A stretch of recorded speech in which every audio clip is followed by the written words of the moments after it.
Hello everybody and welcome to a special edition of Iron Maidenathon. This isn't the full review of course, the album Senjutsu coming out on Friday, September 3rd, 2020, but this is a quick review of the album just so that everybody can get a little bit of a taste of what it's about, and then you'll get the full track-by-track booklet analysis, all the normal stuff you get with Iron Maidenathon after the album releases. But today we're just going to be talking about, is the album good or not?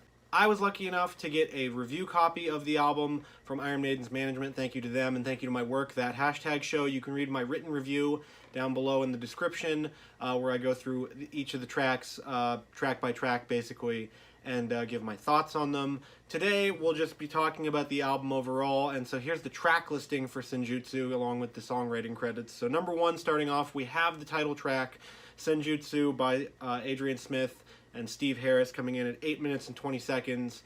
We have number two with Stratego, which all of us have already heard. You can look at my video, the very quick review of that track. That's from Yannick Herz and Steve Harris, coming in at 4 minutes and 59 seconds. You have, of course, The Writing on the Wall, which we've all heard once again as well, with the wonderful music video for that. And that's by Bruce Dickinson and Adrian Smith, coming in at 6 minutes and 13 seconds.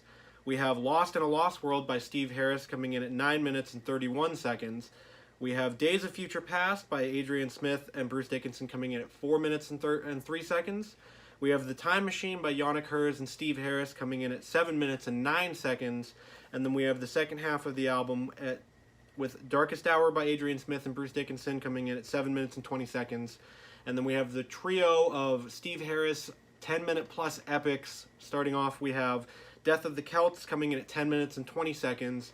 We have The Parchment, coming in at 12 minutes and 39 seconds, and then we have Hell on Earth concluding the album at 11 minutes and 19 seconds. So, as for some very preliminary thoughts on the album, I wrote a lot of those down in the review that I wrote, but after listening to the album a bunch, because I couldn't just stop listening to it, I have some more positive thoughts about the album. This album is absolutely fantastic. Now, there's a caveat there. If you don't like the reunion era of Iron Maiden, first of all, why are you listening? Second of all, you might not like this album as much. This is the culmination of everything that Iron Maiden has done in their this portion of their career from Brave New World until now. This album, all of the songs, they have their own sound to them, but a lot of them sort of have these, I don't know if they were intentional or not, these callbacks to those previous albums. You can hear a lot of you can hear some of the X Factor in some of the tracks. You can hear Brave New World, Dance of Death, A Matter of Life and Death, The Final Frontier, and The Book of Souls. All of those albums, you can hear sort of similar sounds on this album. So it feels very much like a culmination of a band at their, what is this, their third peak now, I guess, but at the peak of their musical prowess, at the peak of their songwriting abilities here. This is the best album of 2020, unless Judas Priest comes out with something that blows it away like Firepower or something like that. But I don't think Judas Priest is releasing an album this year. This is the album of 2021. This is the best album of the year. Outside of A Matter of Life and Death, I would put this right up against it as the second best album of this era of Iron Maiden. It slots in pretty well between, I guess on my rankings, it would be like Peace of Mind and Dance of Death. So it'd fit into, I think it would be like the 6th or 7th slot of the band's career. But make no mistake, just because it's at the 6th or 7th of their 17 albums, this album is fantastic. The ones ahead of it are absolute perfection.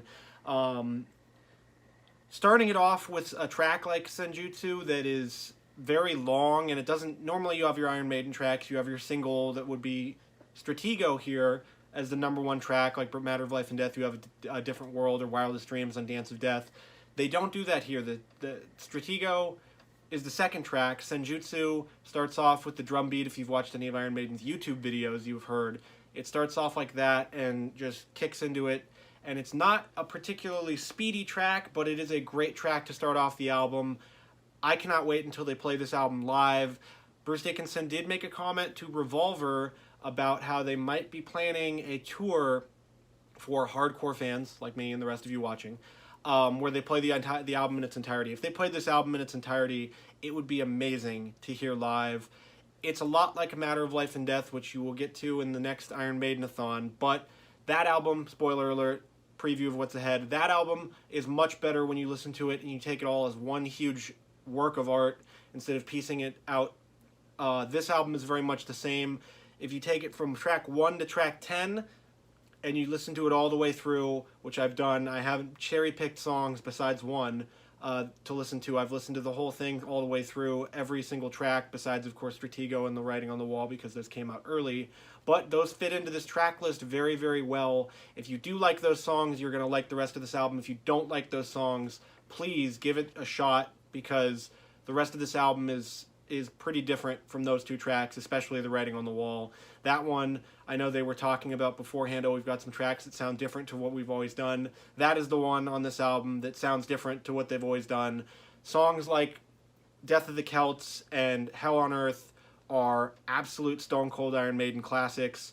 Tracks like Lost in a Lost World and The Darkest Hour and The Time Machine in particular are very normal sounding Iron Maiden tracks. They are, some of them are the Smith Dickinson tracks that you can expect those sort of single sounding songs on. And so for people that are fans of that songwriting duo, this album has three great songs by those people. And it's just a fantastic album overall.